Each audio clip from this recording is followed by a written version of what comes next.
Hello summoners and welcome to the 10 worst patches of all time in League of Legends. My name is Kellen and we will discuss the 10 times Riot goofed up the most in their patches in League's history. Patches come out every 2 weeks, and they are designed to fix things that are overpowered and broken, buff things that are weak, and generally speaking, change up the meta and keep the game fresh. While having League patches so often does constantly change the meta and bring a lot of good to the games, there are plenty of times when it has gone horribly wrong. Whether through lack of care, bad timing, or overtuning, sometimes Riot really messes up. Today, let's count down the list. But before we get into our list, make sure to go to ProGuides.com if you want to see massive improvements in your rank right now. With our Pro Pass, you get exclusive Pro Guides made by your favorite players of all our games. We also have a feature called InstaPro. Over 100,000 gamers have used InstaPro today and ranked up significantly. So trust me, don't miss out on this and use the link below to rank up now. Your friends will be scratching their heads wondering how you managed to get so good at the game in such a short period of time.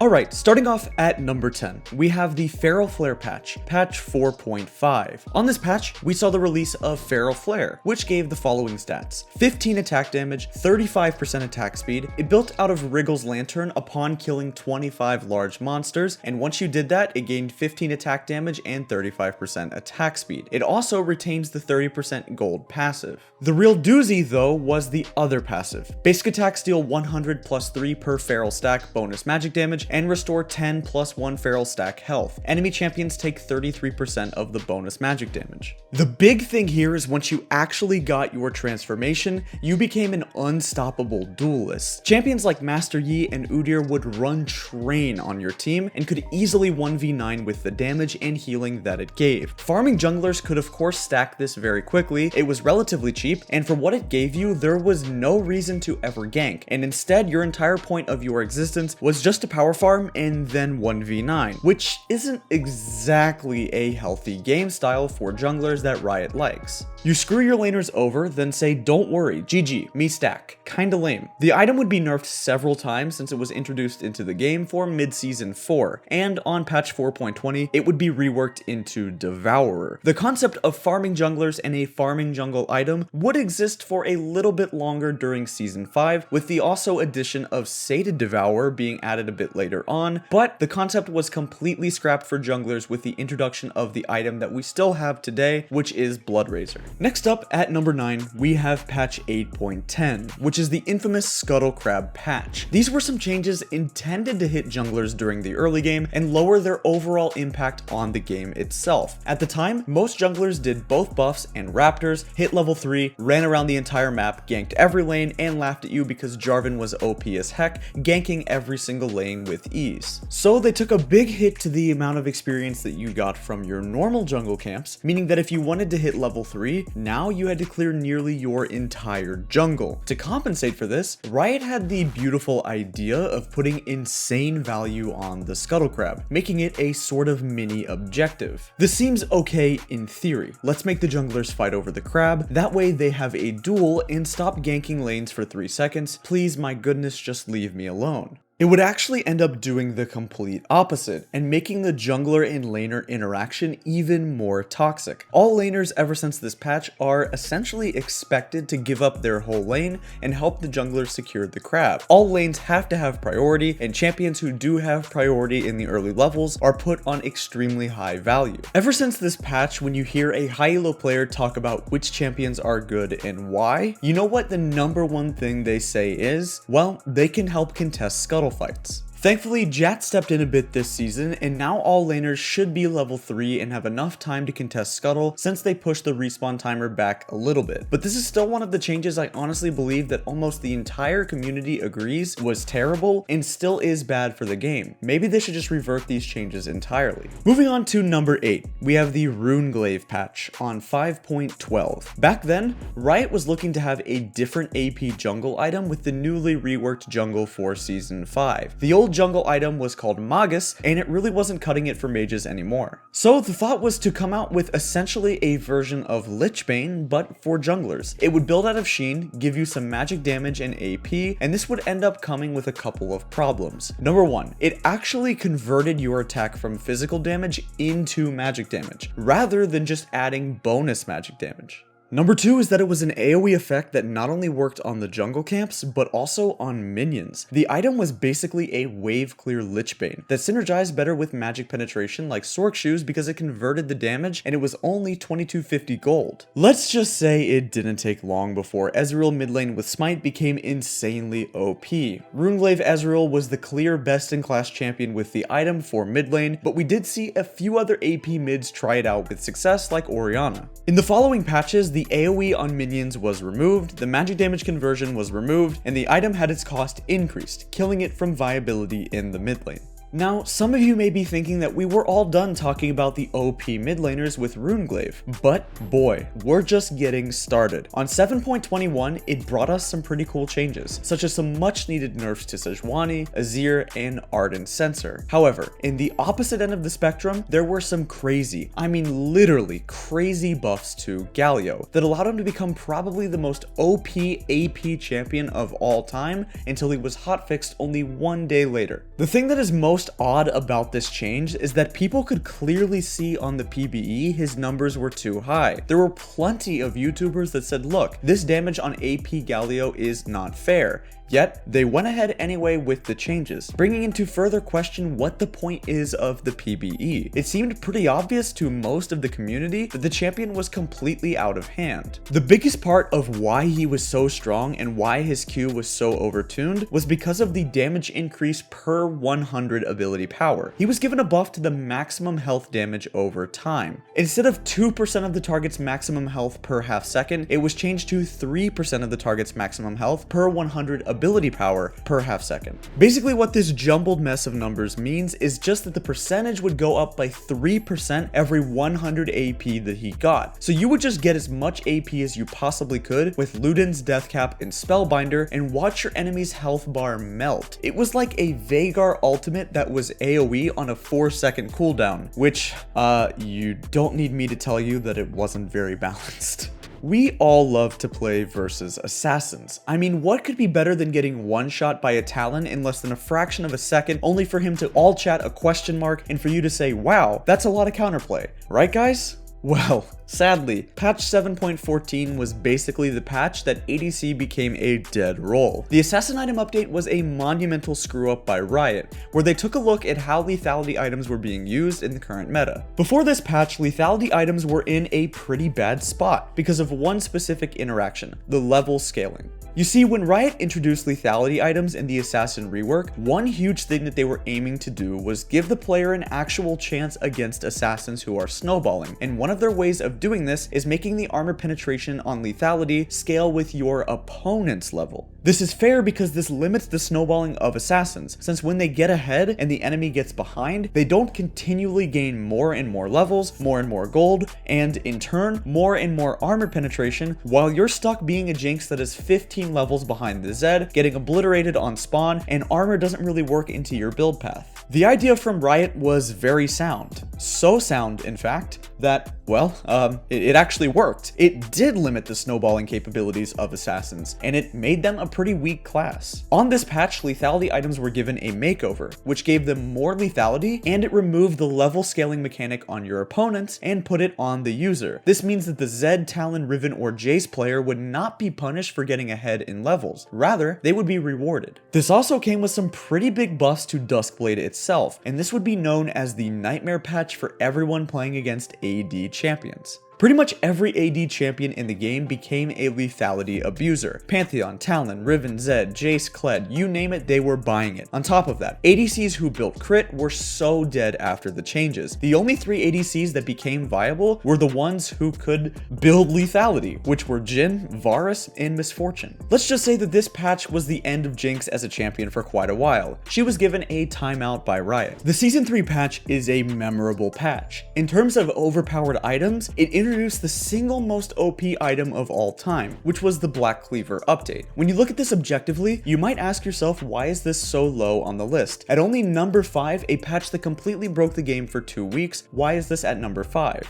While I agree that this was a massive screw up by Riot releasing Black Cleaver and eventually the overpowered WARMOGS armor, this is not the only thing that happened in this patch. I'm rating this patch at number 5 because we also got a lot of good things. We got the release of Nami, Sightstone for supports, a ton of new jungle items, a new jungle, Hunter's Machete so junglers could actually clear that weren't named Warwick or Maokai. These changes would have lasting impacts on League of Legends forever, and this is arguably the most important patch in League of Legends history. This is basically the starting date of Modern League. This is the first patch that pushed League of Legends out of the Stone Age and into the Iron Age, since it added so many things that are still relevant to this day. Although they would have good changes in this patch, dang, Black Cleaver and WARMOGS were broken. You probably all know just how obscenely overpowered Cleaver was. Talon's win rate was over 60%. You would just stack as many as you could on Talon, Riven, and Pantheon, you gained AD, health, 40% CDR, and you started eventually dealing true damage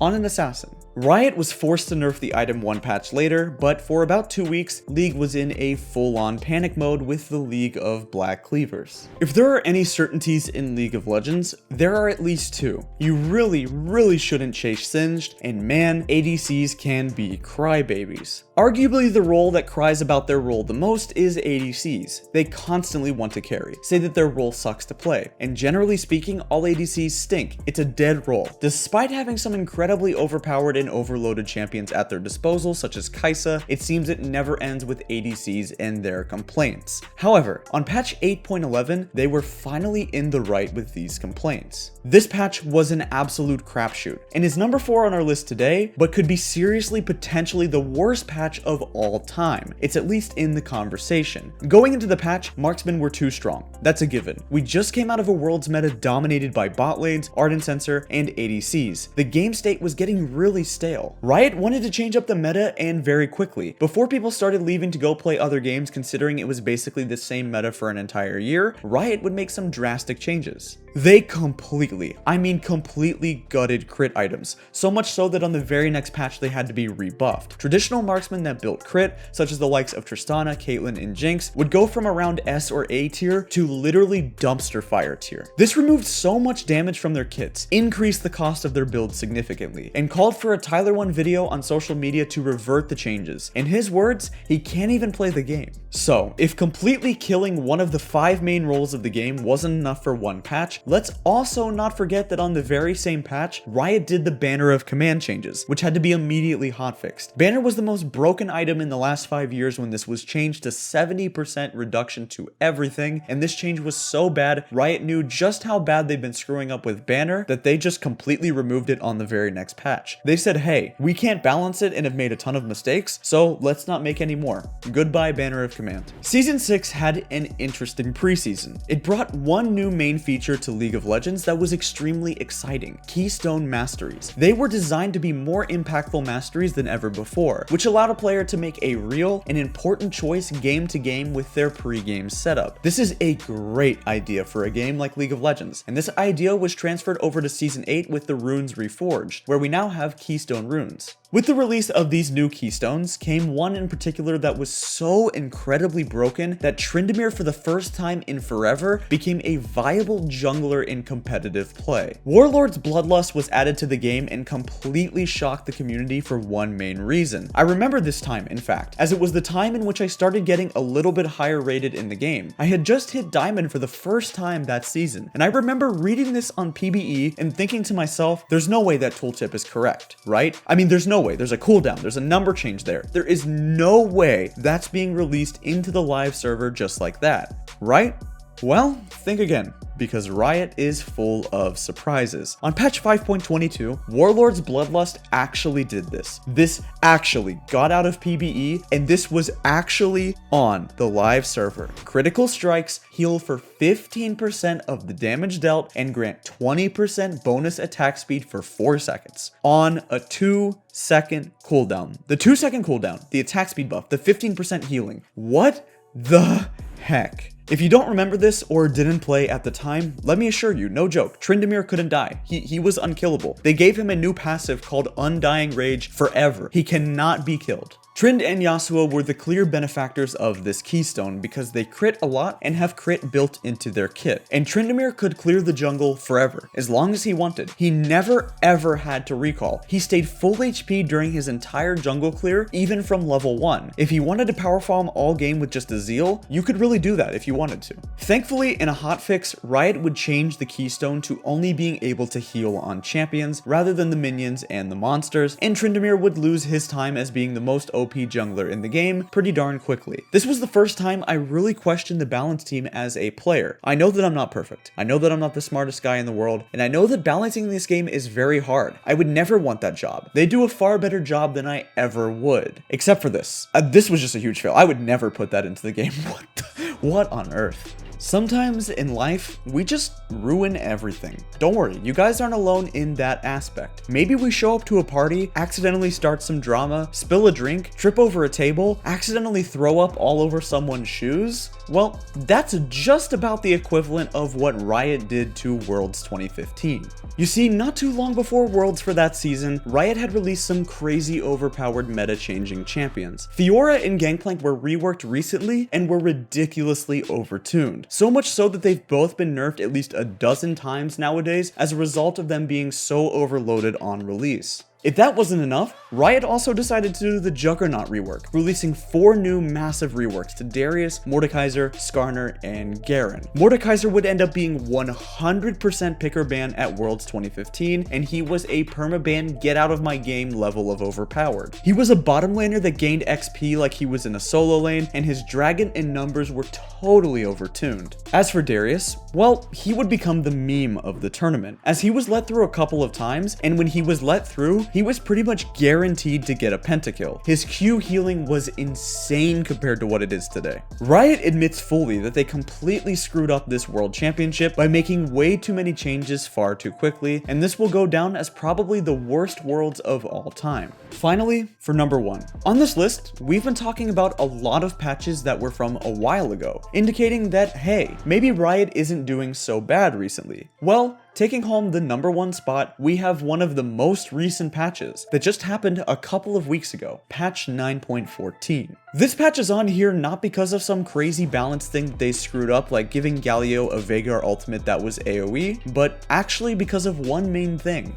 Bugs. 9.14 and the patches that have been happening lately have so many game-breaking and horrible bugs that the game is starting to feel like a mobile game. There were several champions that had to be completely disabled because of game-breaking bugs that they had. Annie and Udyr could literally perma-stun you. Kiana had to be disabled. There were like 75 or more major noticeable bugs on this patch. Frame rate drops. Yasuo win wall literally doesn't work. Matchmaking is putting diamond players in a high challenger game. Wait, that last one's not a bug, that's just season 9. I think one of the most annoying bugs right now as well has to do with the rune pages. You have your rune page, you select it, you change it, you mix it up a little bit, you're ready, and you've saved it, and for whatever reason the game just changes your rune page back to the default glacial augment and resolve page. I'm putting this at number 1 today because one thing I've always praised Riot for is quality, and despite having massive oversights, overlooking balancing changes, releasing broken as heck champions, they've always had a quality game with good sound design, good frame rate, animations, very little bugs that break the game, amazing skin design team, amazing music design.